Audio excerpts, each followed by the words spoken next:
বন্ধুরা, সবাই কেমন আছো? সোমার চ্যানেলে তোমাদের সবাইকে স্বাগত। আজকে রান্না করব থোড়। এই দেখো, দেখেছো? আজকে এই থোড়টা রান্না হবে।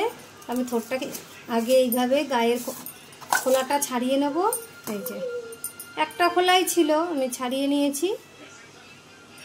নিয়ে দেখো এইভাবে আমি থোড়গুলোকে কেটে নেব। প্রথমে এইভাবে পাতলা পাতলা করে আমি কেটে নেব। এইভাবে আঁশগুলো ছাড়িয়ে নিতে হবে, না তো ভালো লাগে না। এই দেখো এইভাবে পরিষ্কার করে আমি ছাড়িয়ে নেব। এই দেখো এইভাবে আঁশগুলোকে ছাড়িয়ে আমি এইভাবেই সবগুলোকে আগে পিস পিস করে নেব। দেখো আমি সবগুলো তো গোল গোল করে কেটে নিয়েছি, নিয়ে কুচিয়ে নিচ্ছি। আর এইভাবে অনেকগুলোকে একসাথে এরকমভাবে, এই যে এইভাবে একসাথে করে আমি এইভাবে থোড়গুলোকে কুচিয়ে নেব।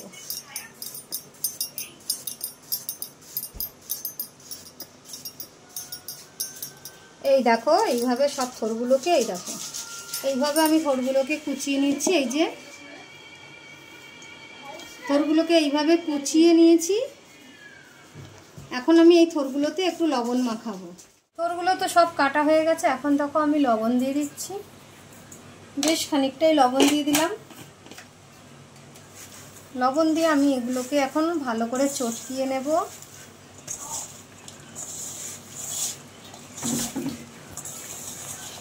এগুলোকে তোমরা সাথে সাথেও এইভাবে চটকিয়ে চিপে তুলে নিতে পারো।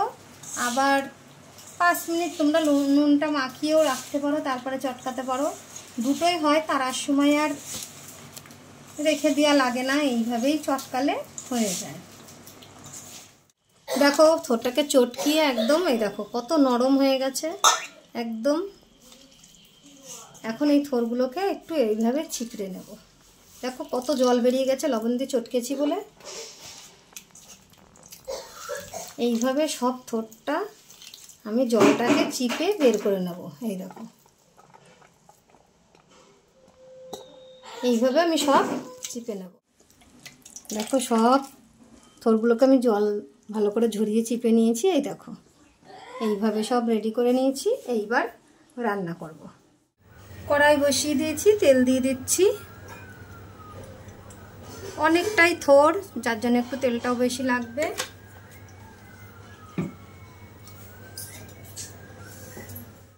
তেলটা গরম হয়ে গেছে। আমি 3টে শুকনো লঙ্কা 2 ফালি করে দিয়ে দিচ্ছি।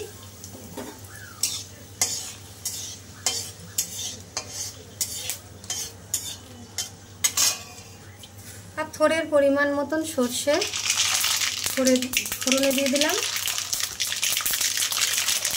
সর্ষেটা হয়ে গেছে। এইবার আমি থোড়টা ঢেলে দেবো।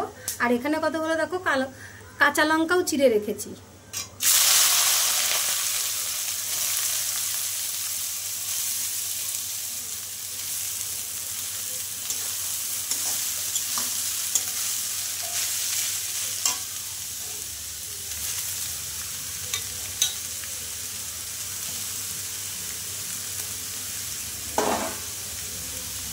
এইভাবে কিন্তু থোড় ভাজা খেতে খুব ভালো লাগে।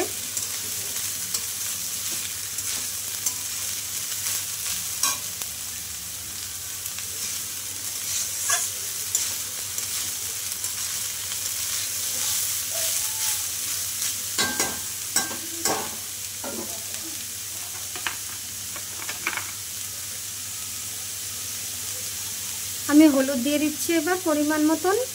আর লবণ দিয়ে তো আমি চটকেছি। খানিকটা ভাজা হওয়ার পরে একটু দেখে তারপরে লবণ দেবো কতটা লাগবে।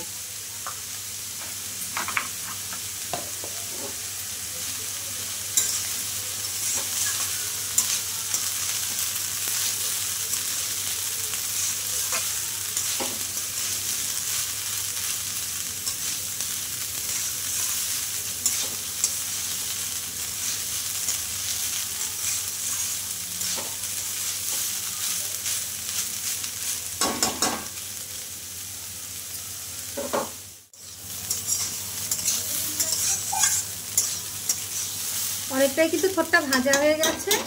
আমি একটু লবণ দেবো, একটু লবণ লাগবে। অল্প একটু দিলেই হয়ে যাবে। আমি অল্প একটু লবণ দিয়ে দিচ্ছি।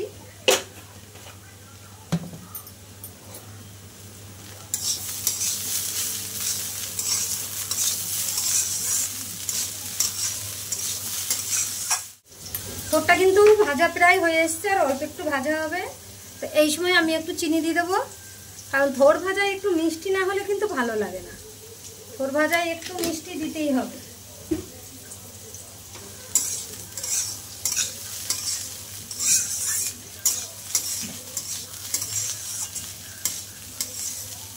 আমি চিনিটা দিয়ে দিলাম, আর একটু ভাজা করব, করে তারপরে নামিয়ে দেবো। ভাজা হয়ে গেছে থোরটা, এবার আমি নামিয়ে নেব।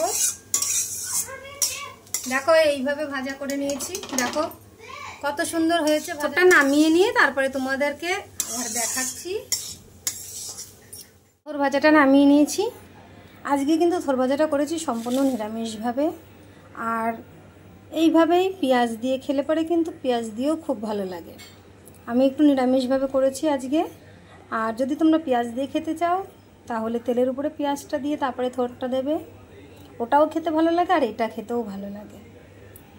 তো কেমন লাগলো বন্ধুরা আমার ভিডিওটা? যদি তোমাদের ভালো লাগে একটা লাইক কমেন্ট শেয়ার করো। তো আজকের মতন এই অবধি,